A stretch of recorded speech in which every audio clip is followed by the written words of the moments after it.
मुस्कान और मदद, ये दो ऐसे इत्र हैं जिन्हें आप जितना छिड़केंगे उतना आप स्वयं सुगंधित होंगे।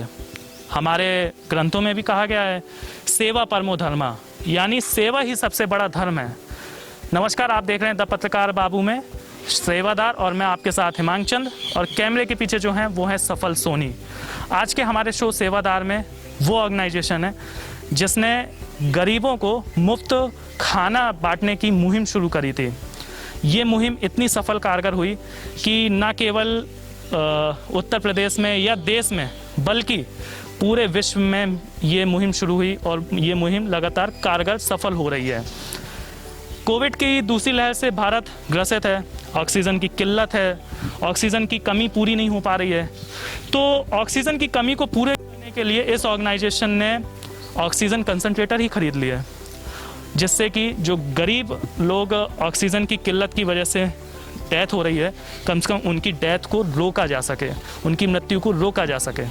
हम बात कर रहे हैं रोटी बैंक ऑर्गेनाइजेशन की। ये वही ऑर्गेनाइजेशन है जिसने सबसे पहले गरीबों को मुफ्त में खाना बांटने की मुहिम शुरू करी। इसके बाद में लोग इस मुहिम से बड़े भाए, जिसके बाद अलग अलग नामों से देश में नहीं बल्कि विदेशों में भी इसकी मुहिम लगातार चल रही है। अब हमारे साथ आज उसी ऑर्गेनाइजेशन के कुछ सदस्य हैं, तो उनसे जानते हैं कि ये ऑक्सीजन कंसंट्रेटर जो उन्होंने ख़रीदे हैं गरीब कोविड पेशेंटों के लिए, तो ये मुहिम क्या है और कैसे उनको लगा कि ऑक्सीजन कंसंट्रेटर गरीब कोविड पेशेंटों तक पहुंचने चाहिए। हम रोटी बैंक के ऑर्गेनाइजेशन के जो संरक्षक हैं मुट्टन चच्चा जी से और जानते हैं इस जो उन्होंने मुहिम शुरू करी है उस मुहिम के बारे में। चच्चा जी, पहले तो आपका बहुत बहुत स्वागत हमारे शो सेवादार में। जी, आप लोगों का भी बहुत बहुत खैर मकदम, बहुत बहुत स्वागत। हमारी भारतीय रोटी बैंक बहुत पुरानी ऐसी थी, इसके फाउंडर दयाल तिवारी थे। अचानक उनके एक एक्सीडेंट हुआ, उनकी मृत्यु हो गई। उसके बाद उनकी पत्नी प्रभा तिवारी ने संभाला और हम लोगों को रखा। ये मुहिम लगातार गरीबों को भोजन पहुंचाती रही। हम कुछ 6 जोनों में बांटा है, जो हमारी 50 लड़के उनको खाना पहुंचाते। उसके बाद देखा हमने कोविड-19 पिछले साल की ऑक्सीजन की बहुत ज़रूरत पड़ रही है, तो हमारे पास एक कंसंट्रेटर लिया और विवेक को दिया, तो विवेक ने कई जगह मरीजों को उससे बचाया। उसके बाद आज हमारे पास 6 हैं। हम गरीबों के लिए, हमारे लड़के, हम लोग कभी भी तैयार हैं। कोई भी तरह किसी तरह की ऑक्सीजन की ज़रूरत है, किसी को भी ज़रूरत है, और उस चिकित्सक के परामर्श अनुसार हमारा लड़का जाएगा, उनको ऑक्सीजन देगा और उनकी चिकित्सक के अनुसार उनको दवाइयाँ भी निकाल के देगा। इस तरह से हम लोग सेवा के भाव में सब लगे रहते हैं और सेवा करते रहते हैं, क्योंकि मनुष्यता ही हमारा धर्म है। अगर हमने दुनिया में किसी भी एक इंसान को बचा लिया तो सारी इंसानियत को बचा लिया। हम मनुष्य तो ठीक है, पशु पक्षियों से भी प्रेम करते हैं, सबसे प्रेम करते हैं, क्योंकि प्रेम जितना फैलेगा उतना ही मनुष्यता जागेगी। वो प्रेम जितना सुकड़ेगा आदमी उतना मृत्यु की तरफ जाएगा। तो प्रेम और सेवा संसार में वो चीज़ें हैं जिसको हम भारत विश्व बंधुत्व का संदेश देता है, इन्हीं दोनों के माध्यम से। चचा जी, आपने जैसा अभी बोला कि आपने रोटी बैंक ऑर्गेनाइजेशन की शुरुआत करी, लेकिन रोटी बैंक ऑर्गेनाइजेशन की शुरुआत करी थी तिवारी जी ने, फिर उसके बाद आपने हैंडल किया, गरीबों को आप खाना भिजवा भी रहे हैं लगातार। लेकिन ये जो ऑक्सीजन की मुहिम है, ये कैसे आपको लगा कि ये मुहिम शुरू होनी चाहिए? जैसे कि हम अखबारों और मीडिया में पढ़ रहे थे कि ऑक्सीजन की भारत में कमी हो रही है और डेथ रेट ज़्यादा बढ़ रहा है, तो हम लोगों ने जितना था सब लड़कों से इकट्ठा करके पहले एक कंसंट्रेटर खरीदा और विवेक के हवाले किया कि देखो कि गरीब जिन तक नहीं पहुंचा, चिकित्सा नहीं पहुंच रही, तो डॉक्टर से लेके उसको सलाह थी उस तक पहुंचा। फिर इस बार फिर दूसरा जब लहर आई तो उसमें भी इसकी कमी पड़ रही थी। फिर हम लोगों ने, सब लोगों ने इकट्ठा उसको 5 और ख़रीदी और विवेक से कहा और लड़कों से कहा कि कहीं भी किसी भी मोहल्ले में कहीं भी ऐसा पाया जाता है तो उसको रात में, आधी रात को भी इसको तुम्हें लगाना है, उसको ऑक्सीजन दी जाती है।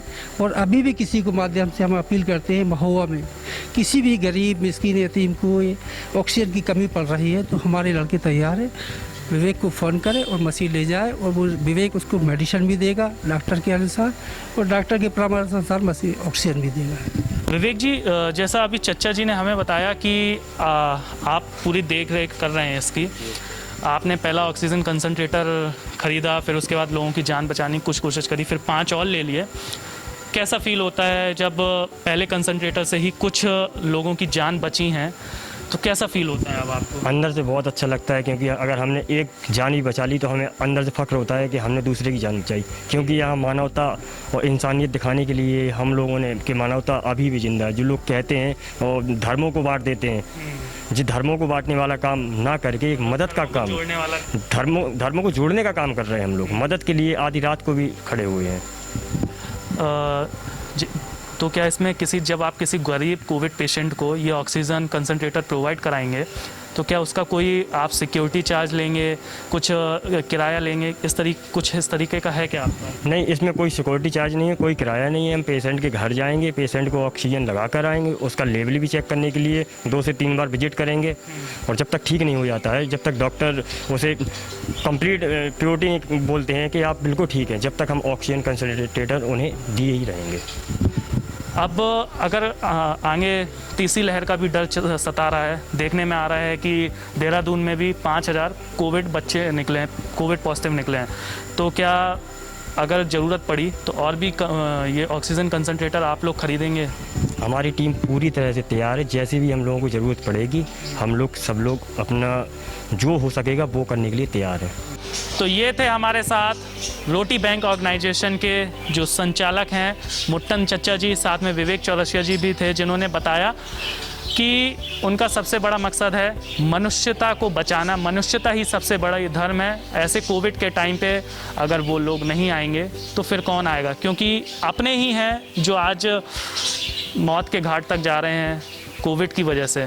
हम उम्मीद करते हैं इसी तरीके के और भी लोग आगे आएंगे और अपने ही लोगों को बचाने की कोशिश करेंगे, क्योंकि मैंने शुरू में भी यही कहा था कि मुस्कान और मदद अगर हम किसी की करते हैं तो वो एक ऐसे इत्र हैं जो सबसे ज़्यादा हम स्वयं सुगंधित होते हैं।